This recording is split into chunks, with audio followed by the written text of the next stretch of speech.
நானும் இந்த தொகுதிக்கு எத்தனையோ பேர் வந்திருக்கேன். ஆனா ஒரு சின்ன முன்னேற்றம் நான் பார்க்கல. ஒட்டுமொத்த மாவட்டத்துல ஒரு தொழிற்சாலை கூட கிடையாது, ஒரு வேலை வாய்ப்பு கிடையாது, வானம் பார்த்த பூமி, விவசாயிகளுக்கு மரியாதை மதிப்பு கிடையாது. என்னுடைய கடவுள், எனக்கு அப்பா அம்மா பிறகு கடவுள் விவசாயிகள், எனக்கு சோறு போட விவசாயிகள் என்னுடைய கடவுளை நான் பார்க்கிறேன்.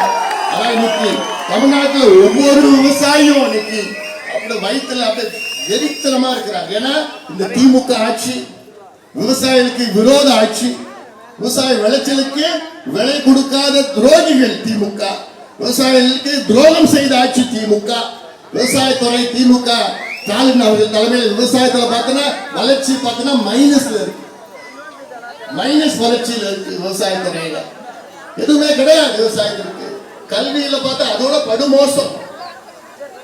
2 நாளுக்கு முன்பு தமிழ்நாட்டுல 208 பள்ளிக்கூடங்கள், அரசு பள்ளிக்கூடங்களை மூடி இருக்கிறாங்க திமுக ஆட்சி.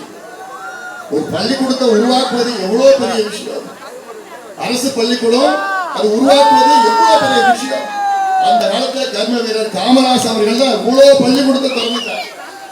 இவங்க என்ன பண்றாங்க, அந்த பள்ளிக்கூடத்தை மூடிட்டு இருக்கு. எவ்வளவு பெரிய ஒரு துரோகம், மக்களுக்கு எவ்வளவு பெரிய துரோகம்.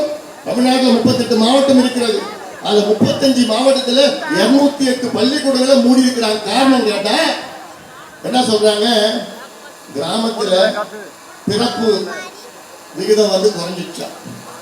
என்ன விளக்கம் தெரிஞ்சது, கிராமத்துல பிறப்பு விகிதம் குறைஞ்சிடுச்சு, கிராமத்துல இருந்து நகரத்துக்கு போயிட்டாங்க, இந்த பள்ளிக்கூடத்துல படிக்கிறதுக்கு ஆள் இல்லை. ஏயா பள்ளிக்கூடத்துல முதல்ல வாதியார நியமனம் பண்ணியா? ஏன் சொல்றேன் தெரியுமா, தமிழ்நாட்டுல கிட்டத்தட்ட 1,66,000 வகுப்புகள் இருக்கிறது அரசு பள்ளிக்கூடத்துல. அதுல வெறும் 66,000 ஆசிரியர்கள் தான் இருக்கிறார்கள். 1,00,000 ஆசிரியர்கள் பற்றாக்குறை பள்ளிக்கூடத்தில், 1,00,000 ஆசிரியர்கள்.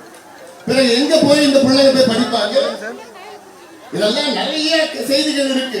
அதெல்லாம் நீங்க ஏதோ வந்தமா கூடமா போனமா கிடையாது. நான் சொல்ற ஒவ்வொரு செய்தியும் ஒவ்வொரு வீட்டுக்கு நீங்க எடுத்துட்டு போகணும். ஏன்னா சாதாரண துரோகம் கிடையாது திமுக செய்யறது, மிகப்பெரிய துரோகம், மிகப்பெரிய துரோகம்.